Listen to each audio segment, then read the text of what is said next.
Seb, thanks for joining us ahead of your first home match against Angel City. I guess we'll kind of start there with a little preview of the game. Couple familiar faces on their end. What do you expect to see from them coming into Exploria Stadium? I mean, they'll be a team that is looking to get points. We're in a period in the schedule where points are very valuable. They're one place above us. They're obviously trying to get to the playoff position as well as we are. So you'll see two teams that'll be fighting for 3 points on Sunday. And I guess to kind of piggyback off that, Evan also asked, how important is this game amidst a playoff push for the Pride to make here? Every game's important right now. We said that leading into the Kansas game. Kansas are in a position that we want to be in. We wanted 3 points. Unfortunately, we didn't get it. We still got a point away from home, which is a valuable point as well. Keeps momentum moving forward. We have to.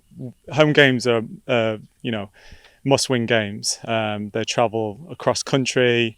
So we are looking to put pressure on them and make it difficult in our environment. And now the team currently riding a four-game unbeaten streak.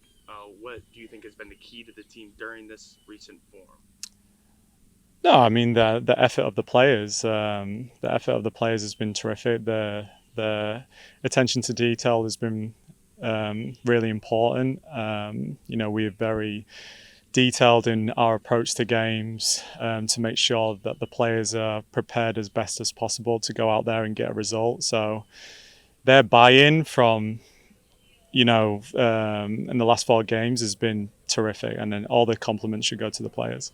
Sweet, that's all we got from Evan. Austin, go ahead. So, kind of looking at this Angel City team, yeah, You want to run that one back? yeah. Looking at this Angel City team, they have a number of former Pride players, not just with Sid, but five other players, if my math is correct. I think you've coached in some capacity just about all of them. Is that kind of interesting for you, going coaching against a number of players that you've experienced from different iterations of this team, kind of seeing how this team has progressed since your early days, and now seeing them on this other team? I think we just got to focus on ourselves. Yes, we know numerous of the Angel City players, but again, it's focusing on ourselves and preparing ourselves as best as we can for the game. Players come and go, and that's part of the industry that we're in. You see that in every country, in every league, and there's going to be moments where you're playing against your former team, but that happens, and that's the game that we all love and play. And again, it's at our stadium in front of our fans, and again, we need 3 points. Kind of talking about that home venue. You obviously been on the road a number of times over the last 2 months, basically. Yeah. How important is it to kind of cultivate that home field advantage that has been difficult? Early on in the season, you were getting more road results than home, and now you've been on the road for almost every game over the last 2 months. How important is it to take the advantage of playing in front of your fans and try and It's massive. Like your fans are your 12th man. They push the team. They make it difficult for the opponent. It's a hostile environment, and we'll need them in full force to.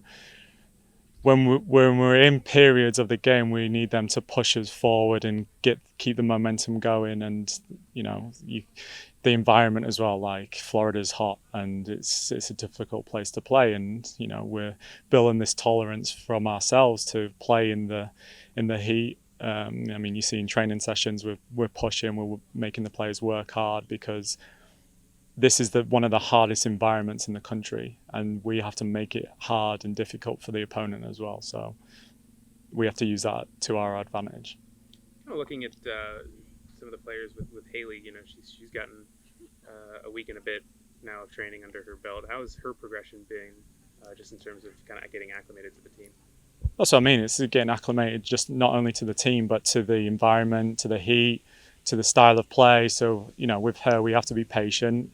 This is still, early stages of her season, but mid-season for us. So we have to be patient with her. She's still very young. And we want her to go out there and set the world alight, but timing is very important for her with the expectation that's coming with it as well. So, we're communicating with the support staff constantly. Myself and Giles and Eduardo talking with players and who to put in, and the communication has been terrific from everyone really, and that's been really important for us to all be on the same page, and it's probably been one of the key factors to our success as well. Speaking of young players, I wanted to ask about Michaela Clough. Early in the season, she was starting. She was playing as an 8.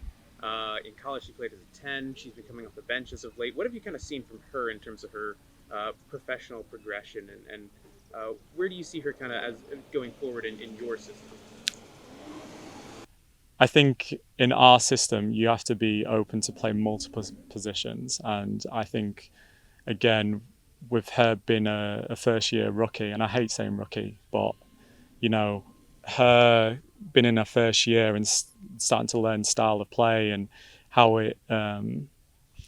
we can find areas in the field. And it's basically just football, really. And learning the principles and not being one dimensional. And you've seen, like, she's played right wing, she's played the 10, she's had a little moment as a 9, and it's just making this environment a learning environment and educating the players and understanding, breaking down training video, breaking down games, and so they're all are on the same page. So there's no questions when we go into games and what the roles and responsibilities are when they are asked to go right wing or left wing or whatever it is, a 6.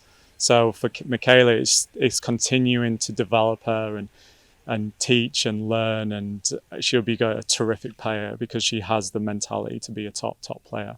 Last question for me.